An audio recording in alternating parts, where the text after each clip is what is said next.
आज हम पढ़ेंगे रक्त समूह और रक्तदान के बारे में, जहाँ से मोस्टली एग्जाम्स में क्वेश्चन पूछे जाते हैं। तो बिना देर की वीडियो स्टार्ट करते हैं। तो हम यहाँ पर देखते हैं जो कार्ल लैंडस्टीनर हैं, उन्होंने ब्लड ग्रुप की खोज की थी। इन्होंने ही अपने खोज के आधार पर बताया था कि विभिन्न व्यक्तियों में अलग अलग प्रकार का ब्लड ग्रुप पाया जाता है, यानी कि सभी में ब्लड ग्रुप जो है वो सेम नहीं होता है। तो इन्होंने बताया कि मान लो अगर हम एक व्यक्ति की जो आरबीसी है, यानी कि लाल रुधिर कणिकाएं हैं, उनको अगर हम दूसरे व्यक्ति के रक्त सीरम में मिला दें तो जो लाल रुधिर कणिकाएं हैं उनके मध्य समूहन होने की आशंका रहती है। समूहन यानी कि जो आरबीसी है वो मतलब गुच्छा बना लेती है, मतलब नॉर्मल वे में नहीं चलती है वो, मतलब एक दूसरे के साथ इकट्ठा हो जाती है, चिपक जाती है। तो समूहन बनाने से क्या होता है कि जिस व्यक्ति को हमने ब्लड दिया है, यानी कि डोनेट किया है, ग्राही यानी कि जिसने ब्लड लिया है, उसकी मृत्यु भी हो सकती है। तो लैंडस्टीनर ने अनुसंधानों द्वारा ज्ञात किया कि जो ब्लड है उसके अंदर आरबीसी तो होती है, आरबीसी की झिल्ली पर दो प्रकार के एंटीजन पाए जाते हैं। एंटीजन यानी कि प्रतिजन पाए जाते हैं, और ये जो एंटीजन होते हैं ये प्रोटीन के बनते हैं। और यहाँ पे उन्होंने 2 टाइप्स बताए एंटीजन के, antigen A and antigen B.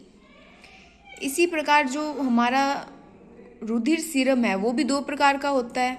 कौन कौन से? प्रतिरक्षी ए और प्रतिरक्षी बी, जिसे हम एंटीबॉडी ए और एंटीबॉडी बी भी कह सकते हैं।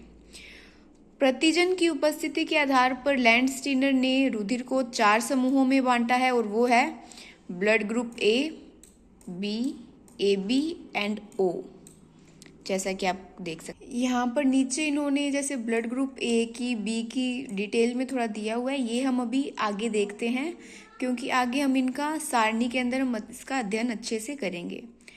तो हम नेक्स्ट टॉपिक पे देखते हैं रक्तदान, यानी कि ब्लड ट्रांसफ्यूजन क्या है। रक्तदान स्वस्थ व्यक्ति का रुधिर रोगी को दिया जाना रक्तदान कहलाता है। जैसे कि मान लो एक व्यक्ति अपना जो ब्लड है वो किसी रोगी को दे रहा है, तो वो क्या कहलाएगा? रक्तदान कहलाएगा।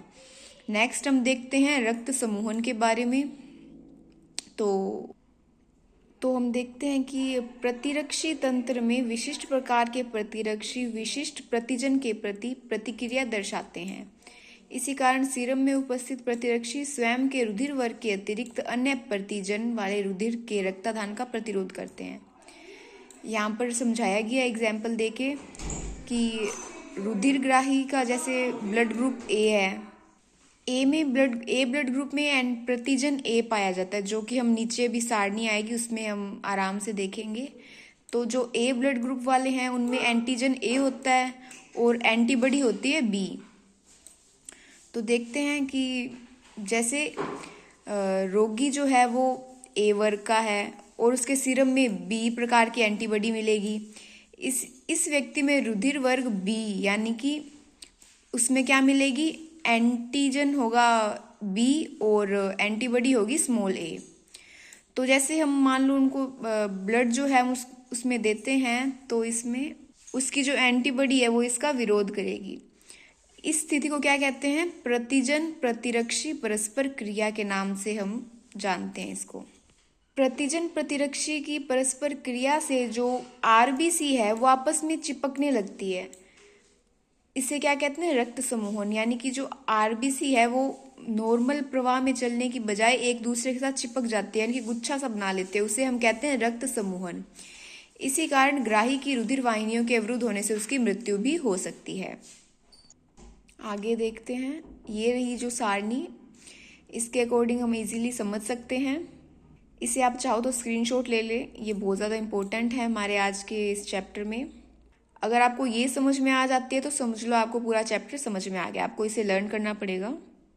यहाँ पर हमें ब्लड ग्रुप दिए हुए हैं ए बी और ओ, और नेक्स्ट में आरबीसी पर उपस्थित प्रतिजन यानी कि एंटीजन, इधर एंटीबॉडी दी हुई है, और यहाँ पे मतलब रक्तदान योग्य रुधिर वर्ग, रक्त ग्रहण योग्य रुधिर वर्ग। तो देखते हैं जो ए है हमारा ब्लड ग्रुप ए, उसमें एंटीजन ए पाया जाता है, कैपिटल ए, और एंटीबॉडी उसमें होगी स्मॉल बी, ये आपको याद रखनी है। इसी तरह ब्लड ग्रुप बी है, उसमें एंटीजन बी होगा और एंटीबॉडी होगी small A B type blood group में क्या होगा, इसमें दोनों ही ए और बी दोनों एंटीजन पाए जाएंगे और इसमें एंटीबॉडी है वो अनुपस्थित रहेगी, एंटीबॉडी नहीं पाई जाती इसमें। और इसी तरह ओ ब्लड ग्रुप में एंटीजन अनुपस्थित होते हैं, एंटीजन नहीं पाए जाते और इसमें एंटीबॉडी ए और स्मॉल बी दोनों पाई जाती है। तो जो ए ब्लड ग्रुप वाला जो व्यक्ति है वो अपना ब्लड किसको दे सकता है, एक तो वो खुद के ए ब्लड ग्रुप वाले को ब्लड दे सकता है और वो ए बी को अपना ब्लड दे सकता है। इसी तरह जो बी ब्लड ग्रुप वाला व्यक्ति है वो बी ब्लड ग्रुप को और ए बी को अपना ब्लड दे सकता है और जो ए बी वाला है वो केवल ए बी वाले को रक्तदान कर सकता है और ओ जो है वो सभी को ब्लड दे सकता है। इसी तरह यहाँ पे दिया हुआ है कि मतलब जो किससे वो ब्लड ले सकते हैं, तो ए जो है वो ए से और ओ से ब्लड ले सकता है, बी और ओ से। इसी तरह जो ए बी है वो सभी से ब्लड ले सकता है और जो ओ ब्लड ग्रुप वाला व्यक्ति है वो सिर्फ ओ से ही ब्लड ले सकता है। तो ये टेबल आप लर्न कर लें। आगे हम देखते हैं जो ओ रुधिर वर्ग वाला जो व्यक्ति है उसको हम सार्वत्रिक दाता कहते हैं, क्योंकि ओ जो रुधिर वर्ग वाला व्यक्ति है वो सभी को अपना ब्लड दे सकता है। इसी तरह जो ए बी है उसको हम सार्वत्रिक ग्राही कहते हैं, क्योंकि ए बी जो ब्लड ग्रुप वाला व्यक्ति है वो सभी से ब्लड ले सकता है, जैसा कि हम इधर ऊपर हमने इस चार्ट में देखा है। इसे आप लर्न कर लें। नेक्स्ट देखते हैं RH factor, again the most important topic of the chapter. Landsteiner द्वारा रुधिर वर्गों की पहचान स्थापित होने के बावजूद कई बार पाया गया कि रोगी को उस रुधिर वर्ग का रक्तदान करने पर भी रक्त समूहन हो जाने से उसकी मृत्यु हो गई। तो इस समस्या के समाधान के लिए उन्होंने एक बार फिर से एक्सपेरिमेंट किया, लेकिन इस बार उनके साथ वीनर भी थे। लैंडस्टीनर और वीनर ने मकाका रीसस नामक एक बंदर था, उस पर उन्होंने अपनी अनुसंधान कार्य किया और उस पर उन्होंने खोज करके ये पाया कि मनुष्यों में एंटीजन ए और बी के अलावा भी अन्य प्रतिजन उपस्थित होते हैं और उन्होंने इस प्रतिजन को नाम क्या दिया, रीसस, मतलब उस बंदर के नाम पर इन्होंने उसका नाम रखा रीसस, जिसे हम RH फैक्टर या RH कारक भी कहते हैं। जिन व्यक्तियों के रुधिर में ये कारक उपस्थित होता है उन्हें RH धनात्मक कहते हैं और जिनमें ये अनुपस्थित होता है उन्हें RH ऋणात्मक कहते हैं। और आगे हम देखते हैं, आगे इधर एक एग्जाम्पल के द्वारा अपने को समझाया गया है कि RH मतलब कितना इम्पोर्टेंट है। अगर हम RH ऋणात्मक वाली कोई स्त्री है, उसका विवाह RH धनात्मक वाले पुरुष के साथ हो जाता है, तो माता के गर्भ में RH धनात्मक वाला भ्रूण परिवर्तित होता है। यानी कि अगर मान लो अगर इन दोनों से अगर माता के गर्भ में RH धनात्मक वाला जो भ्रूण है वो होता है, तो इस दशा में माता और भ्रूण के रुधिर के परस्पर मिलने से माता के गर्भाशय में RH प्रतिरक्षी का निर्माण हो जाता है और ये प्रतिरक्षी प्रथम प्रसव पर कोई विपरीत प्रभाव नहीं डालते हैं, पर जो प्रथम यानी कि जो पहली संतान जो हुई है वो तो शिशु जो है वो सामान्य होगा, लेकिन अगला भ्रूण भी अगर RH धनात्मक हो तो स्थिति जटिल हो जाती है। माता के गर्भाशय में पूर्व में बने RH प्रतिरक्षी इस भ्रूण के प्रतिजन के साथ परस्पर क्रिया कर रुधिर समूहन करने लगते हैं। इसे हम क्या कहते हैं, रुधिर लयनता कहते हैं। रुधिर लयनता के फलस्वरूप भ्रूण की लाल रुधिर कणिकाएं तेजी से नष्ट होती है और इस रोग को गर्भ रक्ताणुकोरता कहते हैं। इसके कारण अधिकतर भ्रूणों की मृत्यु माता के गर्भाशय में ही हो जाती है।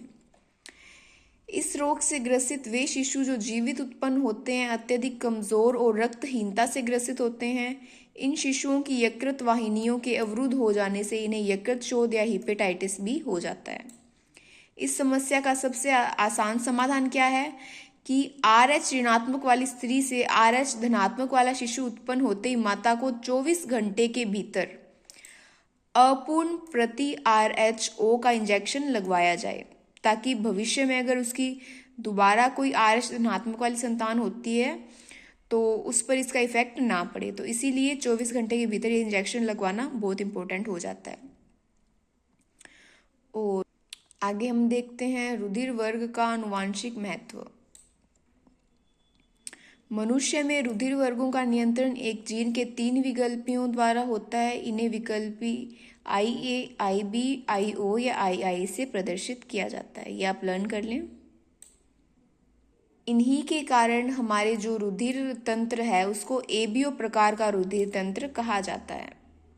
विकल्पी IA और IB से क्रमशः प्रतिजन A और B उत्पन्न होते हैं, जबकि I से कोई भी प्रतिजन उत्पन्न नहीं होता है, अर्थात अप्रभावी होता है।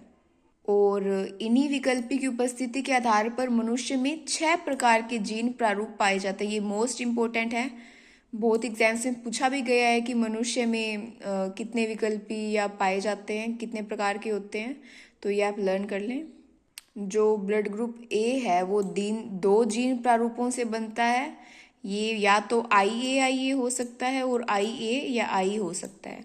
इसी तरह B का बताया हुआ है, इसके 2 जीन प्रारूप होते हैं IB या फिर IBI।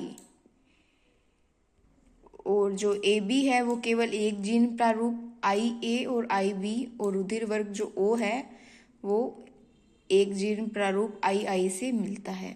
ये सभी मोस्ट इम्पोर्टेंट है, आप लर्न करें। जो रक्त समूह O है वो समयुग्मजी अप्रभावी जीन का परिणाम है।